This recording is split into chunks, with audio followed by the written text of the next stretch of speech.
Ուրբաթ 25 հոկտեմբեր 2025-ին Կալիֆորնիա հայ վարժարաններում մեջ գործող ավելի քան 500 ուսուցիչներ համախմբված էին Ֆերահյան վարժարանի մեջ, մասնակցելու համար ազգային վարժարաններու խնամակալ մարմինին կազմակերպած վերաբադրաստման մասնակիտական սեմինարին, որում բացման նիստին իր հայրապետական օրհնության խոսքը ուղեց նորին սուրբոզություն Տեր Արամ առաջին վեհապար հայրապետը։ Սեմինարի բացման խոսքով հանդես եկավ ազգային վարժարաններու խնամակալ մարմնի ադենաբեդ Սարգիս Ուրֆալյան։ Ան իր որդիական ագնացանքը հայտնելով նորին սրբության բարի կալուստ մաղթեց անոր, ինչպես նաև սեմինարի մասնակիցներուն։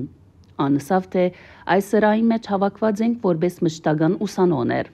Հավաքված ենք շուրջ 500 մասնակետներով, հավատարի մնալու մեր ազգային ինքնության ու առաքելության, որոնց գիտակցությամբ մենք կգադարենք մեր ամենօրյա ծառայությունը, բծախնդրությամբ, բարդաճանաչությամբ ու նվիրումով։ Մեր սպիրկյան հայրամյա փորձառությունը ցույց կտա, թե սպիրկի սույնը կհանդիսանա այդ դպրոցը, ուր կպատրաստվին ու կթրջվին նոր սերունդները։ Հետևաբար, բարձր գիտակցությամբ է, որ պետք է կատարենք մեզի վստահված ազգաշեն առաքելությունը,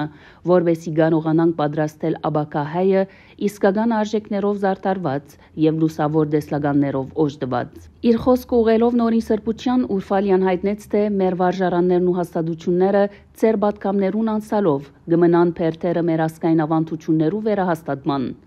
Այսօր այստեղ համախմբված մեր մշակները բադիվն ու փախտ ունին անցամբ լսելու ծեր թելադրություններն ու պատկամները։ Ծեր հայրապետական խոսքերը մշտապես պիտի ընչեն բոլորիս մտքերում մեջ ու անոնց արձագանքը պիտի հասնի մեր նոր սերունդներուն, զանոնք ամրամնթելով մեր ազգային ու բարոյական բարձր արժեքներով։ Նորին սրբությունը իր խոսքի առաջին բաժնի մեջ առավելապար նկատի ունենալով ամերիկացի ուսուցիչները խոսեցավ դաստիարակության զանազան երեսներու մասին, հատկապես շեշտելով դաստիարակության որպես գազմավորում մոդենալու հրամայականը։ Այս ծիրեններս վեհապար հայրապետը անդրադարձավ միջավայրի աստեցության, քննական մտածողություն զարգացնելու անհրաժեշտության,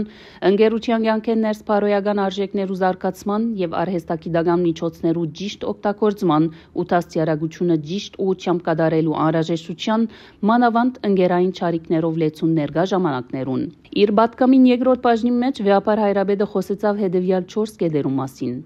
Առաջին, ուսուցչությունը առաքելություն է։ Երկրորդ, ուսուցիչը միան ուսուցանող պետք չէ լա, այլ նաև ուսանող։ Երրորդ, հայ դպրոցը ընտանիք է, եկեղեցի է, հայրենիք է։ Եվ չորրորդ, ուսումը միտքը դրձե ու գլուսավոր է, նաև նկարագիր կգերտե ու ինքնություն կգազմավորե։ Հայրապետը յուրաքանչյուր գետին լայնորեն անդրադարձավ, միշտ շեշտելով հայ դպրոցին ու հայագերտման առաքելության կարևորությունը։